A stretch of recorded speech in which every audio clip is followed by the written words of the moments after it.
alaikum wa rahmatullahi wa barakatuh. Vamos a empezar, alhamdulillah, con la historia del profeta sallallahu alaihi wasallam. Ayer hablamos sobre los beneficios de aprender la vida de Muhammad sallallahu alaihi wasallam. Dijimos que era conocer la vida del profeta sallallahu alaihi wasallam, era conocer la historia de la mejor persona. ¿Y por qué dijimos que era la mejor persona? Obviamente tiene muchas características, pero ¿cuál era la que mencionamos en especial? Porque era quien nos enseñaba y transmitía el mensaje de Allah subhanahu wa ta'ala. Sí, o sea, el profeta sallallahu alaihi wasallam no hay una persona que haya conocido más a Dios sino los profetas, ¿sí? Entonces el conocer acerca de él, pues al final de cuentas nos va a llevar a nuestro objetivo, que es conocer a Allah subhanahu wa ta'ala. Vimos que es una manera para que incremente nuestra fe. Si queremos amar al profeta, pues tenemos que conocerlo. Y vimos que parte de saborear la dulzura de la fe, pues es el amar a Allah y al profeta sallallahu alaihi wasallam, pues más que cualquier otra cosa, ¿sí? Entonces vimos que el estudiar sobre la profecía, el estudiar sobre su vida, es adoración. O sea, el conocimiento es adoración. Entonces cada vez que uno habla, uno aprende de cosas en el Islam, ya sea que las conozcan, estamos recordándolas, pues es adoración. Ahora, ¿cuál era la situación? Me voy a basar en el libro que se enseña en la Universidad Islámica de Medina cuando uno estudia el idioma árabe. Yo lo traduje al español, entonces lo voy a ir leyendo para que no se nos escape nada y tratar de aquí al lunes acabar con todo el resumen de la vida del profeta. Obviamente, pues si uno se alarga, pues da muchas más, ¿no? Pero aquí vamos a tratar de resumirlo en 4 clases. Lo primero que vamos a ver es cómo era la situación de la península arábiga. ¿Qué es la península arábiga? Bueno, pues se encuentra delimitada al oeste por el Mar Rojo, al sur por el Mar Arábigo, que es una extensión del Océano Índico, y al norte por Siria e Irak. Pero no se preocupen si no saben dónde es. A un presidente de Estados Unidos le preguntaron, no sabía dónde estaba Irak. Bueno, entonces la península arábiga deben de tenerla presente, ¿sí? La península arábiga, allí era donde llegó el profeta sallallahu alaihi wasallam, y quienes vivían ahí pues eran los árabes, ¿sí? ¿Cuál era la situación política de ellos? Pues ellos no tenían formado un estado. Ellos, fíjense, es increíble, pero desde ese entonces, ¿cuántos años, en qué año estamos de la Égira? ¿Alguien sabe en qué año estamos de la Égira?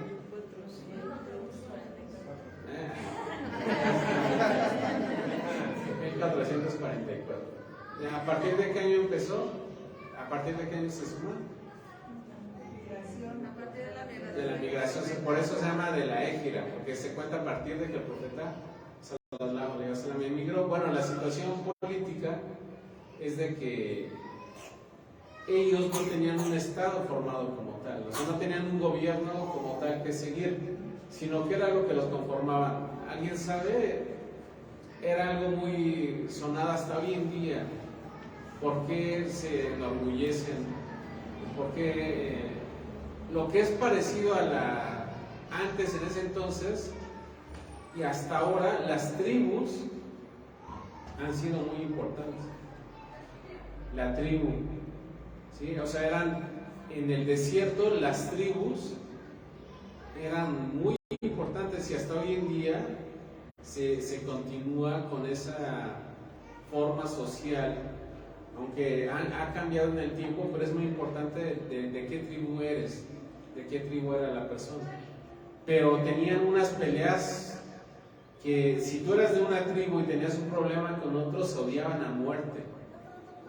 Y el hecho de que de una persona de una tribu matara a otra, eso provocaba guerras que duraban años. El hecho de entrar era como hagan cuando una pandilla, si entraban una contra otra, ya olvídense, y provocaba derramamientos de sangre enormes. Es por eso que Alá en el Corán dice: recuerden la gracia al hermanarlos, uniendo sus corazones después de haber sido enemigos unos con otros, cuando se encontraban al borde de un abismo de fuego y los salvó de caer en él. O sea, la influencia que empieza a tener el profeta, la influencia que empieza a tener el Islam, era de cuando llega y le dice a una tribu que era la tribu más alta, el decir: este esclavo negro es tu hermano, si tú entras al Islam y él también. O sea, imagínense si aquí en Estados Unidos, ¿no? Cuando era la época de Martin Luther King, Malcolm X, si un negro se sentaba en el autobús, o sea, en los autobuses tenían lugar para blancos y para negros. Si se sentaba un negro enfrente, en el lugar de los blancos, era como que un acabose. Estamos hablando de hace pocos años.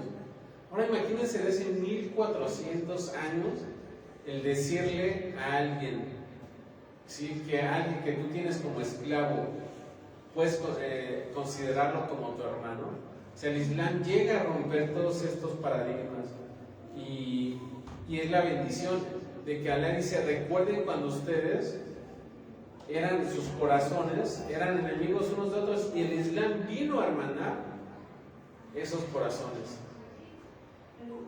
Como lo comentaba ayer, los árabes, cuando nacía una mujer, era enterrarla viva. O sea, ellos a las mujeres que nacían las enterraban vivas y preferían al varón, ¿no? Y esto está también mencionado en el Corán, cuando se les anuncia a alguno de ellos lo que le atribuye al misericordioso, porque ellos decían que Dios tenía hijas, si su semblante se ensombrece y se angustia. Ahora, ¿con cuántas mujeres se podían casar? No tenía número. O sea, eran muchísimas, ¿sí? Entonces, se casaban con un sinfín de número de mujeres, etc. Pero tenían cosas buenas. Entre esas cosas buenas era la valentía, cumplían sus promesas, o sea, eran hombres de palabra, y la nobleza, ¿no? Ahora, si su situación económica pues no era mejor que la política ni la social, consistía en el comercio, la agricultura, el ganado. Es por eso que en el comercio, ellos, en las rutas que hacían desde la península arábiga hasta Siria, ellos pasaban por las ciudades de los profetas árabes. A ver, ¿cuáles son los profetas árabes? ¿Cuáles fueron? Son 4. A ver. Moisés. No, de los árabes. Después, o sea, de Moisés y ellos, de las tribus de Israel, son los primos de los árabes. Pero, Ismael, ¿no? Ajá. ¿Pero quiénes son? Saleh, Saleh. Mohammed, Es Mohammed sallallahu alaihi wasallam. Ajá, ¿cómo es en árabe?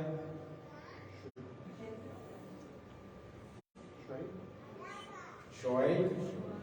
Y una falta. Saleh, a ver, ¿quién era Saleh? De la camilla. ¿Qué pasó con la camilla? La mataron. Que matan a la camilla. Les habían decía un día viene ella, otros ustedes, y la tenían que cuidar de la camilla y la descarretan, ¿no? Y ellos se refugiaban en las cuevas. Pero Alá dice, ellos creían que el refugiarse en las cuevas pues iba a salvar del designio de Alá. ¿Y cómo acaba con ellos? ¿Cuál es el castigo que se le mandó a la comunidad de Saleh? ¿Con un viento? Un viento, ¿no? No, parecido. Un ruido, un grito ensordecedor acaba con la comunidad de Saleh. ¿Sí? ¿sí?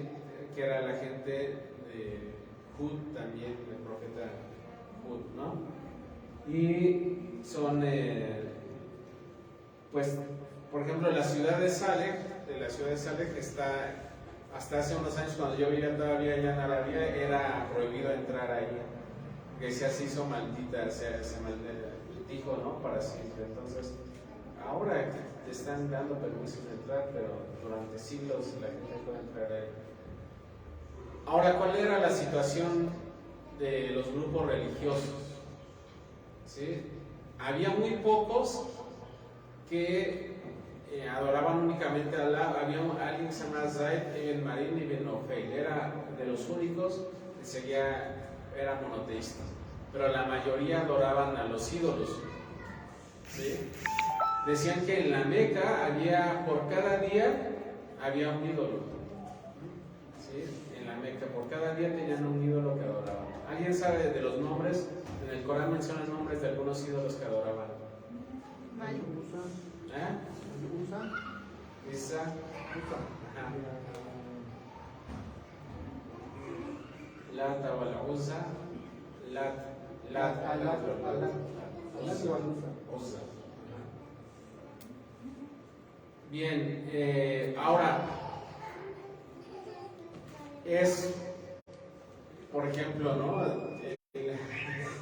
Es irrisible en gente que conoce o que con los evangélicos ellos tienen un panfleto de cómo los musulmanes adoran al dios Luna, ¿no? Y que ponen que Alá viene lo comparan con Lat, cuando el nombre de Alá y Lat son totalmente diferentes, ¿sí? Entonces, Lat lo comparan con espada de la luna, con espada del sol, la luna, ¿no? Como si fuera la luna. Pero precisamente Alá en el Corán, pues niega que uno adore al sol, que adore a la luna, precisamente, ¿no? Se especifica que pues es algo que no se debe adorar. Entonces se adoran en vez de Alá lo que no puede perjudicarles ni beneficiarles en nada. Y dicen, estos son nuestros intercesores ante Allah.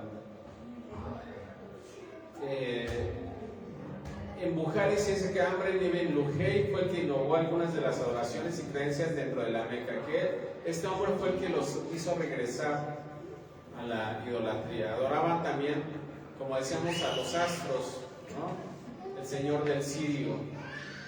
Había judíos y cristianos en Jaibar y Yatreb en Medina, cristianos en Yemen, judíos en Jaibar y Yatreb, cristianos en Yemen y Nairán. Entre ellos permanecían la creencia original de Jesús como Waraka en la Meca, ¿sí? Pero su perspectiva de Dios se encontraba incompleta, deficiente, pues ellos blasfemaban respecto a sus nombres y rechazaban algunos de sus atributos. O sea, es como decir, si yo les preguntara, los judíos que ellos no creen en la Trinidad, ¿tienen la misma concepción de Dios que nosotros? ¿Alguien que me puede hacer una diferencia de los judíos de su concepción de Dios al de los musulmanes? ¿Cuál es? Ustedes están hablando con alguien del Islam y dicen, bueno, a ver, los judíos, ellos no creen que Jesús sea hijo de Dios ni Dios. Entonces, ¿su concepción de Dios es igual a la de nosotros o no? No. A ver, alguien que me diga una diferencia, ¿por qué no? No cumplen con en el Islam el Tawhid se divide en tres. Ellos cumplen con dos, pero el tercero no lo cumplen. La cumplen con la unicidad, cumplen con los nombres y atributos. ¿Y el otro cuál es? ¿Cuál es el otro? Bueno, ese otro es el que no cumple. La forma en que lo adoran. Ajá, sería la manera de adoración. No, es ¿cómo se llama la otra condición de la unicidad? Señoría. Judía. A ver, ahí ahorita lo recuerdas, Omar. Pero a ver, a las hermanas, ¿los judíos creen en el mismo Dios? Omar les dio una pista por ahí. Pero ¿cuál es la diferencia entre ellos y nosotros? De que A ver, Esperan al ¿eh? Mesías, ¿no? ¿Eh? Esperan al Mesías. No, yo digo respecto a Dios como tal. O sea, la concepción de Dios es igual a la del Islam. No. Es que ellos siguen mucho a sus rabinos, ¿no? Hasta donde yo sabía. Dejen los rabinos a un lado. Dios, cómo se representa, cómo es, las características. Sí. Es importante que sepan esto. No sé cómo lo perciben los judíos. Yo siempre doy un ejemplo que está en... los judíos tienen la Torah y aparte tienen un libro que se llama Talmud. En el Talmud es como, hagan de cuenta, como tipo la Suna para nosotros, pero en el Talmud es la explicación de ellos de la Torah. En el Talmud, ellos, uno de los tantos ejemplos que hay es el siguiente que les voy a mencionar ahorita. Ellos ponen que una vez Dios, exaltado sea por lo que le atribuyen, estaba teniendo una discusión con sabios judíos en el cielo sobre algo de la lepra y que no se ponían de acuerdo en quién tenía la razón. Eso en el Islam tenemos esa concepción de Dios. ¿Alguien se puede igualar a discutir con Dios de esa manera? No. Entonces, esa es una de las diferencias, de que ellos tienen una concepción de Dios más cercana al hombre.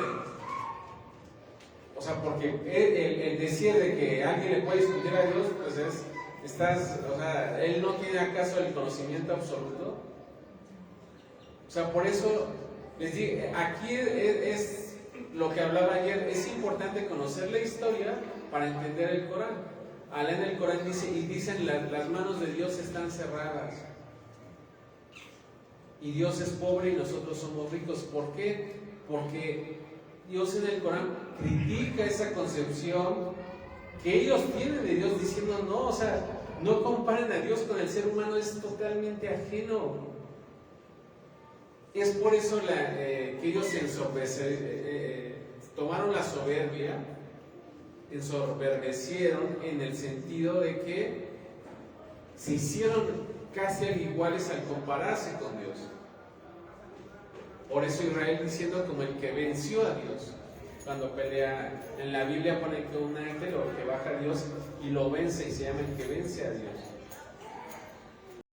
Entonces nosotros nos diferenciamos de ellos con eso, de que en el Islam, en lo que fallan Omar es en los nombres y atributos, en los atributos de Dios, de que no le atribuyen a Dios las características de todopoderoso, omnisapiente y nada comparable al hombre. Entonces, esto muestra de que había la necesidad de un hombre y de que llegara el profeta Muhammad sallallahu alaihi wasallam. ¿Qué día nace el profeta sallallahu alaihi wasallam? Lunes, martes, miércoles. Lunes del mes de Lunes. Del mes de qué? Shawwal. No. Rabi al-Awwal. Año gregoriano, calendario gregoriano. 571. ¿Cómo se le conoce a ese año? El año del elefante. Bueno, yo aquí dice del 20 al 22 de abril del 570 después de Cristo. Ajá. Sí, está bien.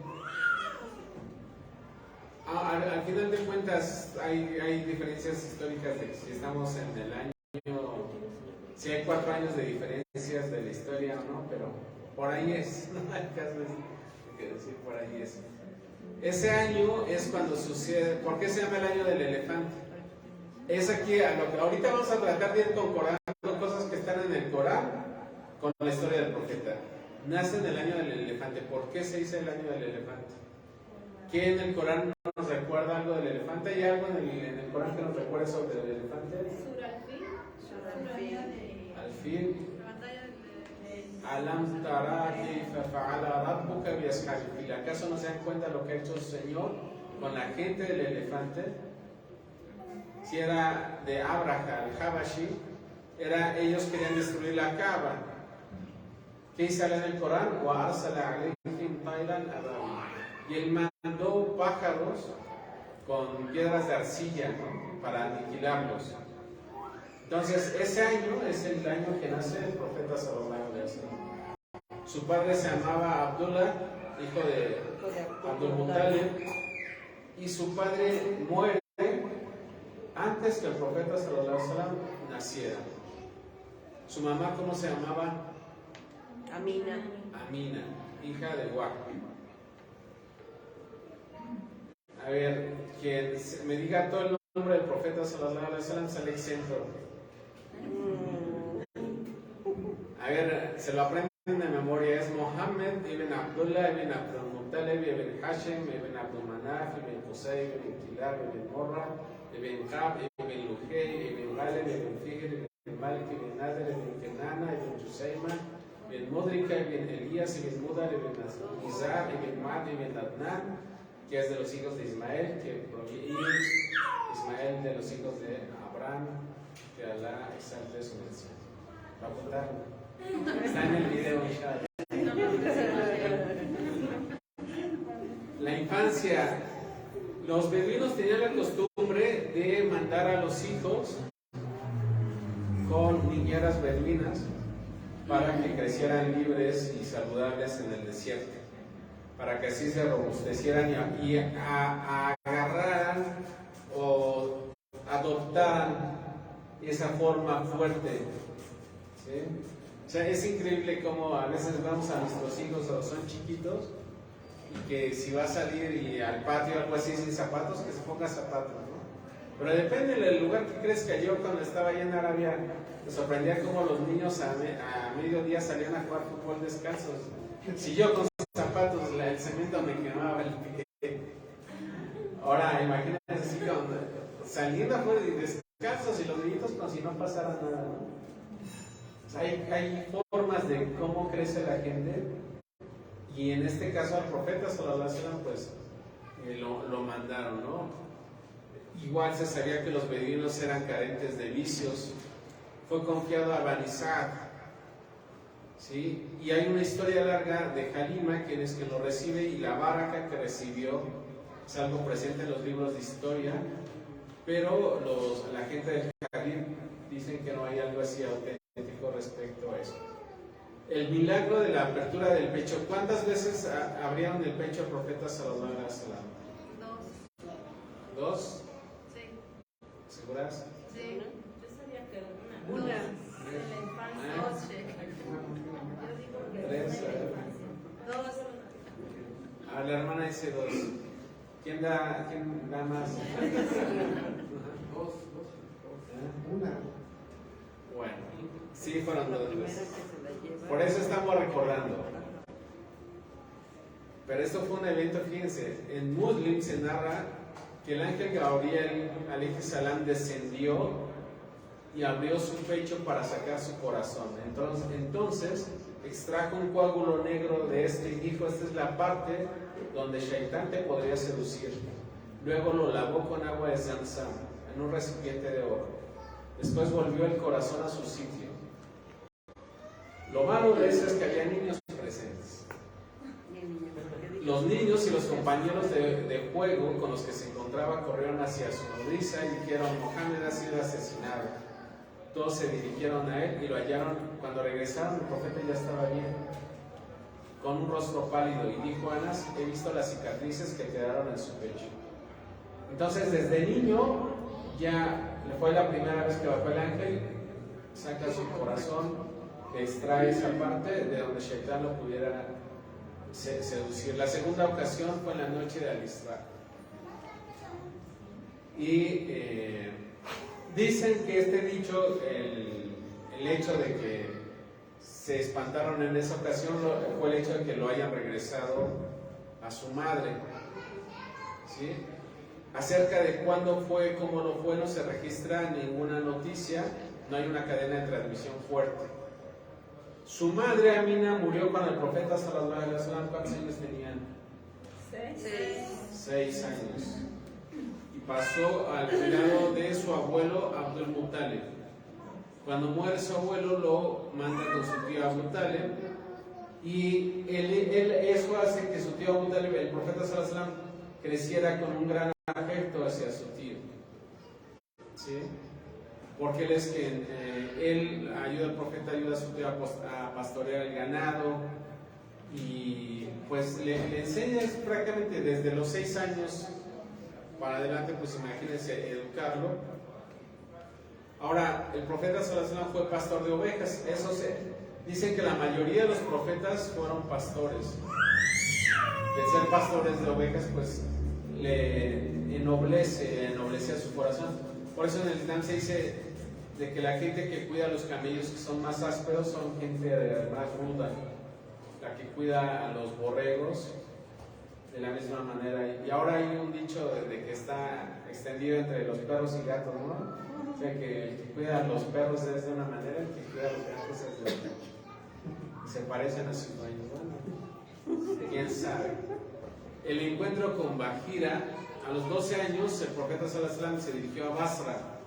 Tuvieron el encuentro con un monje y este reconoció algunas señales del profeta Muhammad sallallahu alaihi wasallam y le advirtió a su tío de llevarlo a Siria por temor de los judíos y romanos. Ahora, hay diferencia de opinión respecto a las narraciones de esta historia. ¿Sí? Como, por ejemplo, que en ese entonces ya estaba Bilal, como si hubiera conocido ya a Bilal.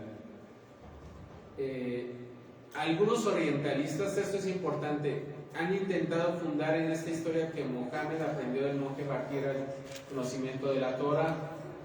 Pero ahora, este encuentro se relata cuando el profeta sallallahu alaihi wasallam tenía alrededor de 12 años. Y solamente fue un encuentro que se narra que tuvieron una comida con ellos. Y ahora algo que se menciona siempre. Esto estamos hablando no de hace 15, 10 años. Estamos hablando de hace 1400 años. En ese tiempo la imprenta todavía no existía. Y en ese tiempo el tener un libro era todavía el papel, de hecho, incluso todavía no estaba, pues no se había inventado en ese entonces, ¿ok? Ni la imprenta. El tener un libro no era tener un libro pequeño, o sea, si alguien leía algo así, leía en pieles de animales, en rocas, etc. Entonces, de hecho, la Biblia ni siquiera estaba conformada como la tenemos hoy en día. El pensar ilusoriamente de que Mohammed sallallahu alaihi wasallam tenía una Biblia escondida, ¿sí? Cuando todo el tiempo la gente estaba con él, daban testimonio de que no sabía leer, es algo infundado.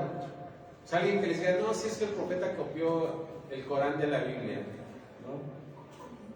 Pues uno le dicen, estábamos hablando acerca con un hermano, ¿no? Hay muchas cosas, como diciendo, si lo copió entonces le salió mucho mejor. ¿Por qué? Porque una de las cosas que se pueden ver es, por ejemplo, en la Biblia se menciona la historia del profeta José, de Yusuf, el soñador, ¿no? En la Biblia se dice que José, en ese tiempo llamaban al gobernante como faraón, y en el Corán dice que rey. Y en la historia se ha visto que en el tiempo de José no había faraones, sino eso vino mucho tiempo después. Entonces en el Corán sí se respeta el nombre de rey, cuando en la Biblia, por ejemplo, hay faraón, y así hay muchísimas otras cosas, ¿no? Entonces, eso solamente fue un encuentro que se presenta una vez y ya. El matrimonio con Khadija radhiyallahu anha. ¿A los cuántos años se casa el profeta sallallahu alaihi wasallam con Khadija? No el profeta, ella, ¿cuántos años tenía Khadija? 40. Y él 25. 45. A ver, alce la mano quien tenía Khadija 40. Sí, a ver, todos los que no alzaron la mano me van a decir qué edad tenía entonces, porque si no dicen que 40 tenía otra edad. 45, ¿no? 45. 45. ¿Alguien menos de 40? Pues lo famoso es que tenía 40, pero lo más probable es que tenía 28. Jadilla. Así es. Y esto el historiador Ibn Isaac lo presenta. Y ahora, si ustedes se ponen a pensar, el engendrar Jadilla 2 varones y 4 mujeres del profeta sallallahu alaihi wasallam hace que la opinión más fuerte sea la de Ibn Isaac, pues es sabido que la mujer llega a la edad de la menopausia antes de los 50. Y a pesar de que esas informaciones no están en el hadith, es algo que se hizo famoso. O sea, en los hadices, que es lo que podemos basarnos como decir, esto es lo que es lo auténtico, no hay en los hadices ni 40 ni 28. Pero los historiadores más famosos ponen en este caso 28. Ibn Isaac, él es de los libros más antiguos sobre la historia del profeta, pone 28. Entonces, si comparamos la edad de los hijos, que ella tuvo 6 hijos del profeta, y con la llegada de la menopausia, entonces lo más probable es que sí no tenía 40, sino 28. Pero Allahu Alam, ¿no? O sea, es por eso que nosotros, respecto a la historia, el Islam es un poco más abierto. Es por eso que igual podemos decir cosas de la Biblia que no estén en el Corán, mientras y cuando no contradigan el Corán, podemos utilizarlas. Pero decir, puede ser, no aseverarlo como tal. Lo que sí está establecido en las narraciones auténticas de su matrimonio con Jadilla, o sea, es los elogios y las muestras de amor que ella tenía con el profeta sallallahu alaihi wasallam, ¿no? Pues ella fue la primera que confortó al profeta, ¿sí? Sallallahu alaihi wasallam, porque pues la posición que tuvo de ella al confortarlo cuando descendió la revelación, ella cree inmediatamente en él y se hace musulmana, ¿sí? Y su lugar pues estará marcado en el Islam. Aisha radiallahu anha se ponía celosa de Jadilla, aún así estando ya fallecida. Y hay común de acuerdo de que la primera esposa del profeta sallallahu alaihi wasallam fue Jadilla. Ella fallece antes de la inmigración a Medina por 3 años, y esto es antes de la ascensión al cielo del profeta sallallahu alaihi wasallam, en la ascensión del viaje nocturno. Ahora, el profeta sallallahu alaihi wasallam era conocido por su veracidad, por su buen juicio. Él no se conoce que tuviera vicios, no se conoce que tampoco hubiera postradose alguna vez ante algún ídolo o ha hecho alguna promesa para un ídolo, ¿sí? Y él acostumbraba subir a la cueva de Hira antes de la revelación. A los cuantos años recibe el profeta sallallahu alaihi wasallam su revelación, la primera revelación. ¿Cuántos tenía el profeta? 40. ¿25? Ah, no, a los 40 años. 40. A los 25 se dice que se casó. 40. A los 40 recibe la primera revelación. Vamos a encontrar como en Bukhari dice, encontramos que Aisha radiallahu anha dijo, al principio la revelación divina se manifestaba en el mensajero de Allah en forma de sueños piadosos y veraces mientras dormía. Estos sueños le llegaban como la brillante luz del día y se le inspiró el amor al retiro y al aislamiento. O sea, el profeta empezó a soñar cosas que se sucedían, que sean verdad. Solía recluirse en la cueva de Hira y adoraba al único Dios durante varias noches antes de volver con su familia. Solía llevar con él sustento para cada retiro y volvía con su esposa Jadilla para abastecerse. Así lo hizo hasta que llegó la verdad en la cueva de Hira. El ángel llegó a él y le dijo, le ikra, que también significa en árabe recita o lee. Él respondió, yo no sé leer. El profeta relató, luego me sujetó con fuerza, me apretó tan fuerte que pensé en no resistir más. Luego me soltó y me dijo que lea. Yo repliqué, no sé leer. Me sujetó nuevamente y me apretó tan fuerte que no pensé en poder resistir más. Luego me soltó y me pidió nuevamente que lea. Respondí, no sé leer. En la tercera vez dijo, lee en el nombre de tu Señor que todo lo creó, pero al hombre de algo que pende, lee, tu Señor es el más generoso. ¿Qué sura es esta? La sura número 96. Fueron los primeros versículos en revelarse del Corán, de la ayah 1 a la 3. ¿Sí? El profeta sallallahu alaihi wasallam, él Pues imagínense, el estar en la cueva llega y lo sujetan así, va inmediatamente con Jadilla. Y le dijo, temo que me suceda algo. Jadilla le respondió, claro que no, por Dios tú mantienes buenas relaciones con tus parientes, ayudas a los pobres y miserables, atiendes generosamente a tus invitados y asistes a quien se lo merece entre los azotados por la desgracia. Este Jadid está en Bukhari y es cuando empieza la primera vez la revelación con el profeta sallallahu alaihi wasallam. Después de eso, la revelación cesa. Se dice que de 2 años, 40 días, no hay un tiempo que se diga en cuál, ¿no? El profeta se entristece.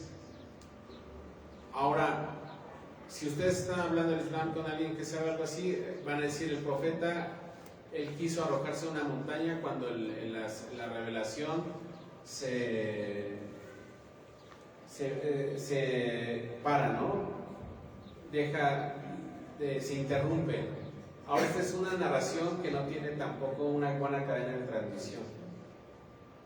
¿Sí? Nosotros debemos de saber que todas las narraciones que nosotros tenemos del profeta sallallahu alaihi wasallam tienen algo que se llama cadena de transmisión.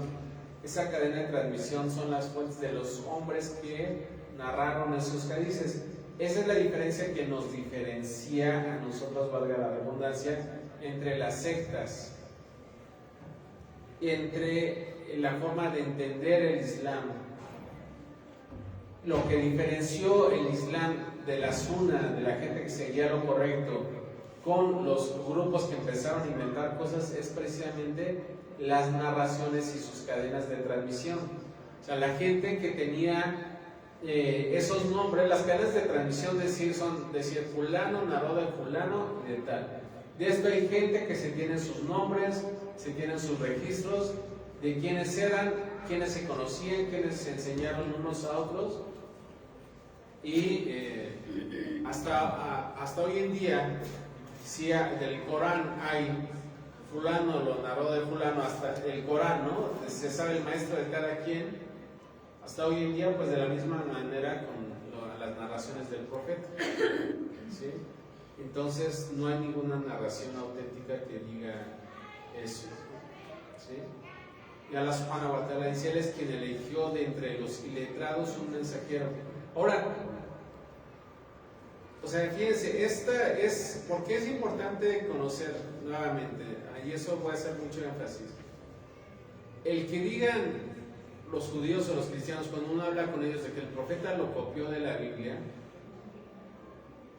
en el Corán dice, hicimos que fuera alguien iletrado para que la gente no dijera que pudo haberlo traído de algún otro lado. Eso queda recalcado en el Corán. ¿Por qué?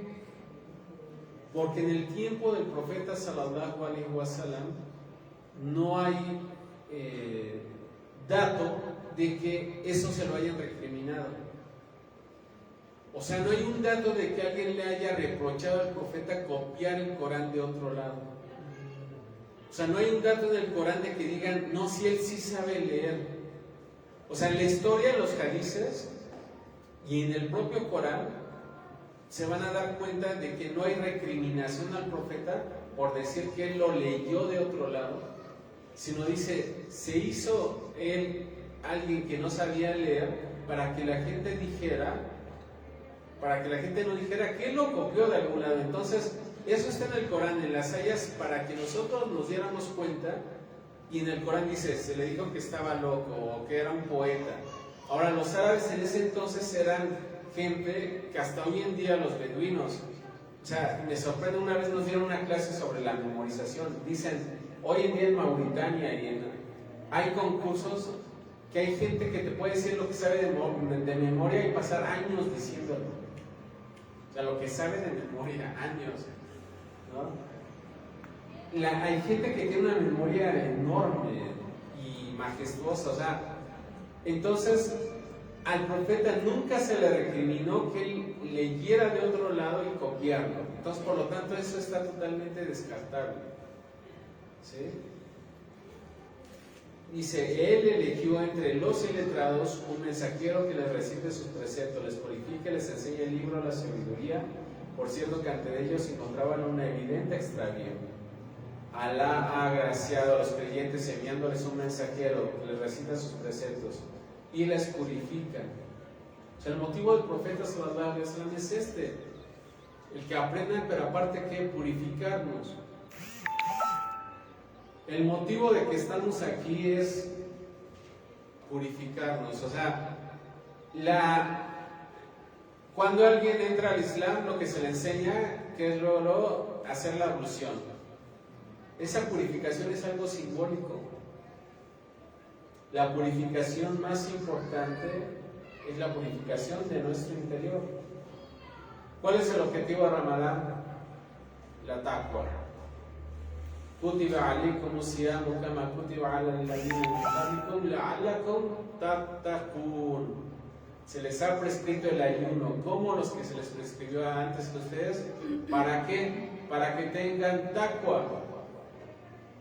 ¿Qué es la taqwa? La piedad. Esa es la traducción. ¿Qué es la taqwa? ¿Cuál es la definición de taqwa?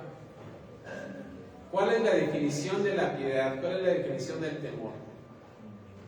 Estas definiciones, lo que es la definición de la creencia, la definición de la fe, la definición de la piedad, de la taqwa, lo deberían de tener aquí como saben su nombre. ¿Qué es la piedad? ¿Qué es la taqwa? ¿Cómo vamos a tener algo que no podemos definirlo? La taqwa, dicen los sabios, que es hacerlo obligatorio, alejarse de lo prohibido y hacerlo recomendable.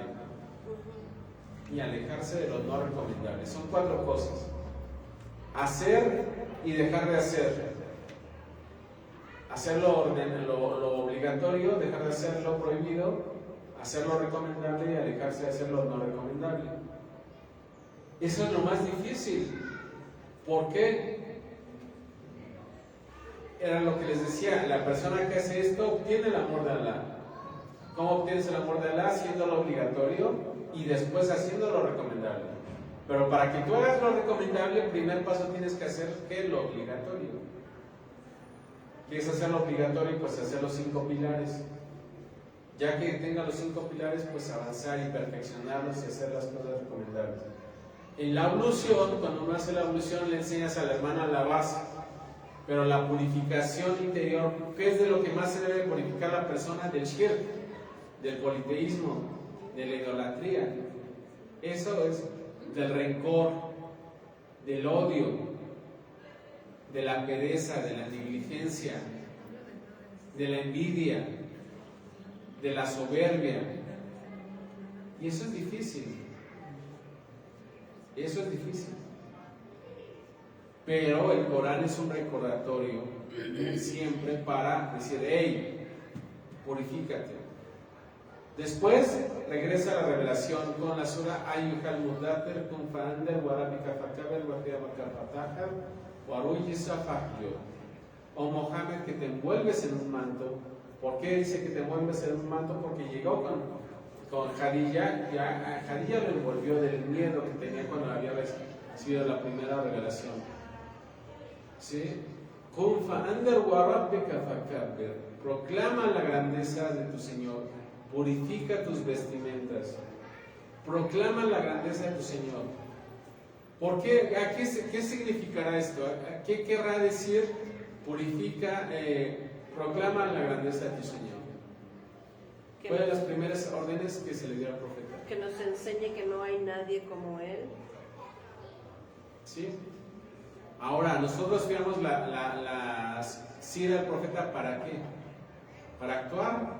Ayer que les dije, la sira del profeta, la vida del profeta, es una balanza para decir, yo hago o no hago con lo que él hace, ¿sí o no? Digamos, uno de los beneficios de estudiar la vida del profeta sallallahu alaihi wasallam es yo como persona poner en balanza, ¿hago lo que hace el profeta o no?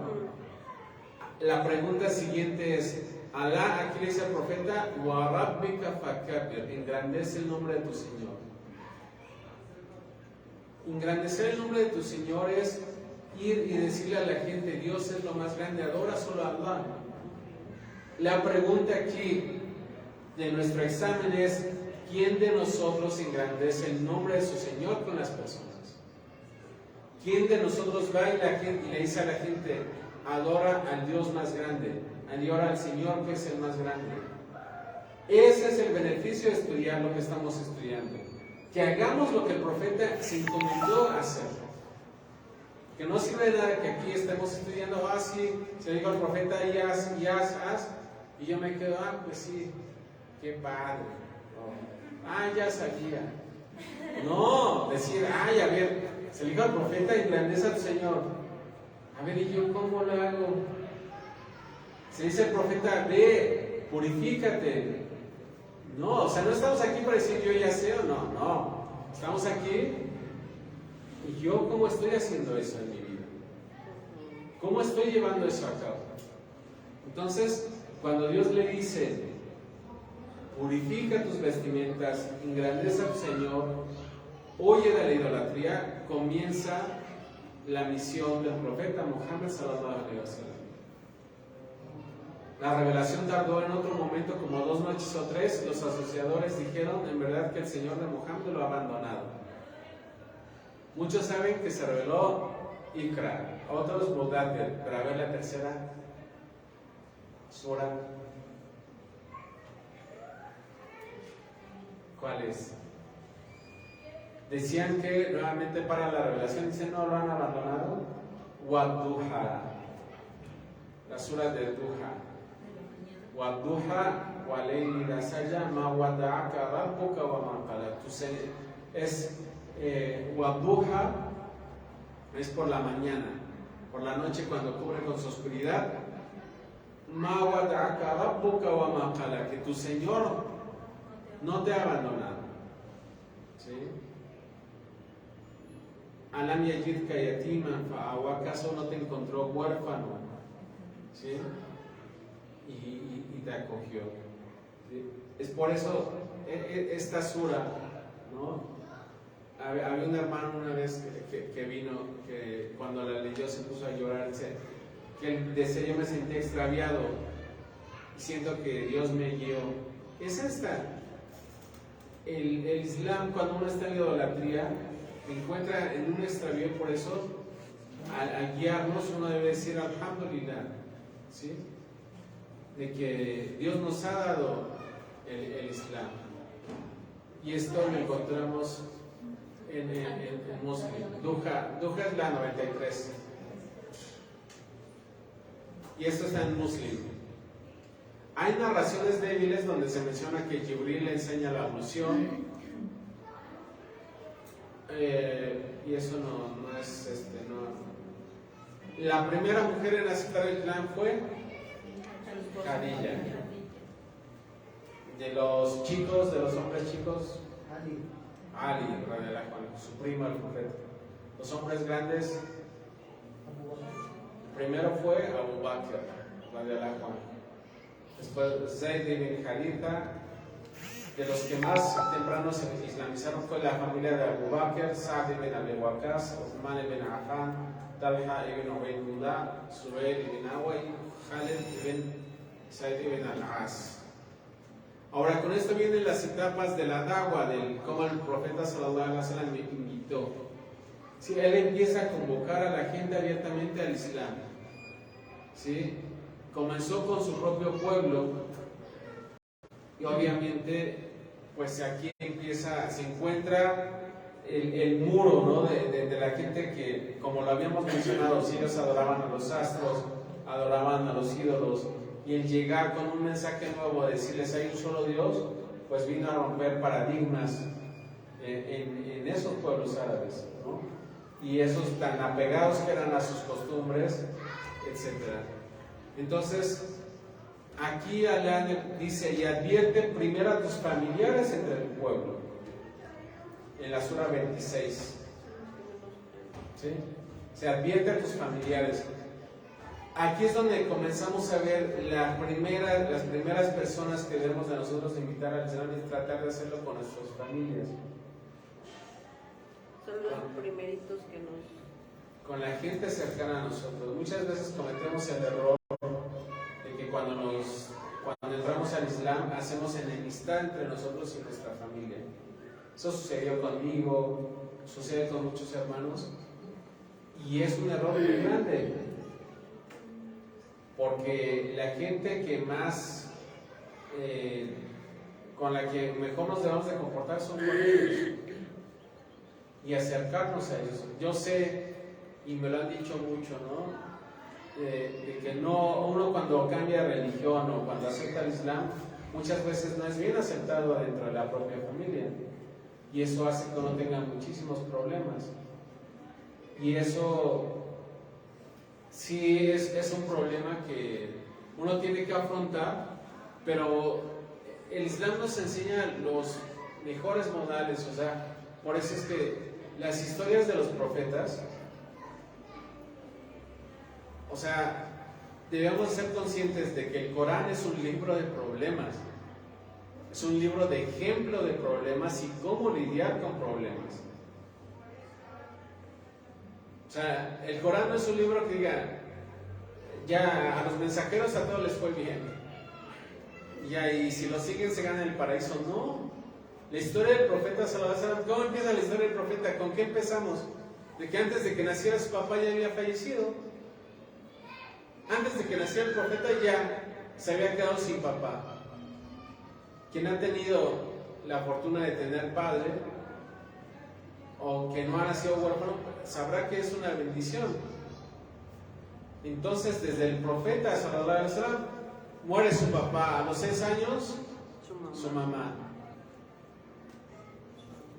Y quien es huérfano y sabe la dificultad que es vivir así. Entonces, nuevamente la historia del profeta nos hace ver de que él tuvo que lidiar con problemas. Al leer el Corán es lidiar con problemas, y el profeta sallallahu alaihi wasallam viene a invitar al Islam. Dice, el mensajero de Allah se dirigió al monte de Safa y comenzó a llamar Bani Fihr, Bani Adi, que eran los 2 clanes de Quraysh. Mucha gente se reunió, los que no pudieron mandaron a alguien. Abu Lahab, que era alguien que inmediatamente se había enemistado contra el Islam, dijo el profeta sallallahu alaihi wasallam, él estaba presente, Abu Lahab, dijo el profeta, si les digo que hay un ejército en el valle tras esta montaña que planea atacarlos, ¿me creerían? Dijeron sí, porque habíamos dicho que él era conocido como alguien honesto. Dado que siempre dices la verdad, dijo, les advierto de un severo castigo. Y Abu Lahab dijo, maldito seas por eso que los has convocado. O sea, el profeta los llamó al monte y les dijo, si yo les dijera que era un ejército, ¿me creerían? Así como diciéndoles, pues créanme ahora en lo que les estoy diciendo acerca de la revelación, acerca de creer en un solo Dios. Y Abu Lahab dice, maldito seas, a esto nos convocaste. O sea, ya desde un inicio él había presentado enemistad contra el profeta sallallahu alaihi wasallam, y ahí se revela una de las últimas suras del Corán. ¿Cuál es? Estamos hablando de Abu Lahab. La fibra. La sura de la fibra. Tabat yada Abi Lahabin wa tab. ¿Sí? La sura 111. Maldito sea Abu Lahab y que perezca, ni su poder ni sus bienes podrán salvarlo de castigo. Será arrojado en el fuego llameante, su mujer también será castigada cortando leña. O sea, que su mujer lo va a llevar la leña en el infierno a él, porque ella lo apoyaba, y en su cuello tendrá una cuerda de fibras, ¿sí? de fuego. Entonces él era un acérrimo enemigo del Islam inmediatamente. Después se hace una emigración a Habasha. Después de que el profeta sallallahu alaihi wasallam mostrara abiertamente su invitación al Islam, empezó a crecer más el perjuicio de los asociadores hacia él y le mostraron su enemistad de varios medios. ¿Sí? Entre ellas la calumnia, la difamación, lo llamaron mago, loco, hechicero. Y dijeron que el Corán eran fábulas de ancestros. Y entonces crece el castigo de hacia los musulmanes. Se hace la primera emigración, que fue en el año quinto.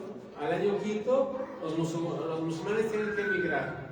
Y fíjense, o sea, esto es, cuando la gente entra al Islam, O sea, llega con el profeta Salazar dijo, hubo comunidades donde llegó gente y les pasaron sierra a la mitad, cortaban a la mitad a la gente que creía en sus profetas. Nosotros hoy en día tenemos bendición de que, por ejemplo, en países como aquí, como en México, tenemos la libertad, ¿no? Aunque mucha gente no conoce, yo sé que hay cierta discriminación hacia quien piensa de otra manera en la creencia. A hermanas les ha tocado, a propios hermanos, pero no es tanta y como en otros países, ¿no? O sea, hay países donde se tortura a los musulmanes enormemente, a la gente que practica el Islam.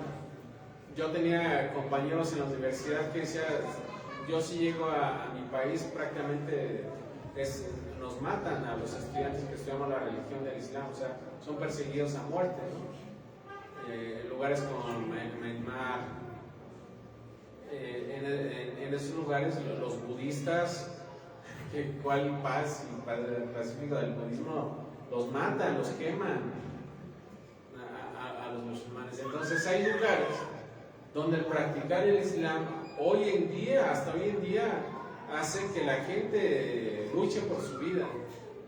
Nosotros tenemos la bendición de aquí, en países, veamos, alhamdulillah, estamos tranquilos. Y tenemos esa bendición de poder enseñar el Islam a la gente, ¿no? Entonces hay que agradecer. La segunda migración es cuando escucharon la gente de la Meca, la gente de la primera migración escucharon que la gente de la Meca había entrado al Islam, o sea, la gente que ya había migrado. Entonces Uthman regresa, fue de los que regresó y encontró que la noticia no era verdadera. Regresó a Abisinia con otro grupo mayor, o sea, los de que habían oído la primera vez en la primera migración creyeron que ya iban a regresar a la Meca y ya había un grupo mucho más grande. Vieron que no, pero que sí había crecido el grupo, entonces otro grupo se va a lo que es hoy Etiopía. ¿Sí? Eran 83 hombres y 18 mujeres. Quraysh decide enviar a Omar bin al-As y Abdullah bin Abi Rabia por los musulmanes. Y aquí es donde se da el famoso diálogo de que llegan a estar a Nayashi, que era el rey de Abisinia, que él era un hombre justo y se niega a darles a los musulmanes después de que el Islam posteriormente estableciera en Medina. El grupo de Abisinia emigró hacia allá. Está la película esta del mensaje, ahí ponen cómo dialogan, ¿no?, con el gobernante de Nayashi, ¿no?, de que le empiezan a arrestar Surah Maryam, de que decían es más cercano el Islam a lo que tú crees que lo que ellos te vienen a decir, ¿no?, la gente de Quraysh. ¿Tienen una pregunta, hermana? ¿Ahorita está avanzando su pluma? ¿No? Bueno, entonces él arropa a los musulmanes, ¿no?, y después se establece medio en un grupo y emigran hacia allá con Jafar ibn Abi Talib. Lo hicieron después del pacto de Khaybar. Vamos a ver rápido y con esto terminamos hoy la islamización de Hamza ibn Abdul Muttalib, que era tío del profeta sallallahu alaihi wasallam, a su vez su hermano de leche. Y el motivo de su entrada al Islam fue su enojo por causa de un suceso con el profeta sallallahu alaihi wasallam, cuando supo que Abu Jahl pasó por el profeta, lo insultó y lo lastimó. Al enterarse de esto, fue a buscar a Abu Jahl a la Meca, le pegó con su arco en la cabeza y le dijo: estuviste abusando del profeta, yo también soy un seguidor de él y profeso lo que predica. En ese momento, cuando entra Hamza radiallahu anhu, es un momento que marca el fortalecimiento del Islam, porque él era alguien distinguido, fuerte, y era un gran luchador, un gran guerrero. Entra, el profeta sallallahu alaihi wasallam, él hacía súplicas por dos personas que se llamaban Omar para que entraran al Islam. Es por eso que uno debe de hacer súplicas. Igual si uno está en una comunidad, pedir a Allah, ayúdame con alguien que entre al Islam, que me ayude en mi mensaje, ¿no? El profeta hizo dua y le responde con Omar ibn al-Khattab. Sí, Omar era un hombre fuerte, joven, que dañaba a los musulmanes, pero dentro de atrás había escondida misericordia, ¿no? Un inmigrante hacia Abisinia narra que se encontró con Omar y le dijo: por Dios que viajaremos a la tierra de Abisinia. O sea, una inmigrante fue quien se encontró con Omar, ¿sí? O una musulmana. Omar se encuentra con ella, dice: ¿a dónde van? Y dice: viajaremos a la tierra de Abisinia. Y le dijo: ¿esta es la partida? Madre Abdullah respondió: sí. Por Dios que saldremos hacia la tierra de Dios, nos perjudican y nos dañan hasta que Dios nos dé una salida. Y él le dijo: que Dios te acompañe, que Dios los acompañe. Entonces dice que ella narra que vio una ternura que nunca antes había visto. O sea, él todavía no era musulmán, pero como que les dijo que les fuera bien, ¿no? Y se me di cuenta que él se entristeció cuando nos fuimos. Y en verdad este sentimiento no estaba fuera de la realidad, porque el profeta sallallahu alaihi wasallam dijo: oh Dios, fortalece al Islam con el hombre que más quieras. ¿Sí? Era Abu Jahl o Omar, o sea, de ese tiempo los dos eran fuertes, ¿no? Y responde, Alá le responde al profeta con la islamización de Omar, y eso fortalece al Islam todavía más. Estaba Hamza y después Omar. Ibn Masud dijo: no dejamos de tener fuerza desde que Omar entró al Islam. O sea, fue algo muy importante. Y acerca de la historia, hay una historia de que Omar llega y golpea al esposo de su hermana cuando los encuentra recitando el Corán. Es una historia que no tiene autenticidad, no es algo fuerte. Ibn Hajar recuerda que algo que propiciara el entrar al Islam fue lo que escuchaba de su hermana recitar el Corán. Esto sí, o sea, de que algo que se dice que fue de lo que hizo que él sea musulmán, pues escuchar a su hermana recitar el Corán. Le pido a Allah subhanahu wa ta'ala que nos beneficie de esto que escuchamos y que la paz y la misericordia de Allah se pueda portar a Mohammed, con su familia y seguidores hasta el día final. Assalamu alaikum wa rahmatullahi wa barakatuh.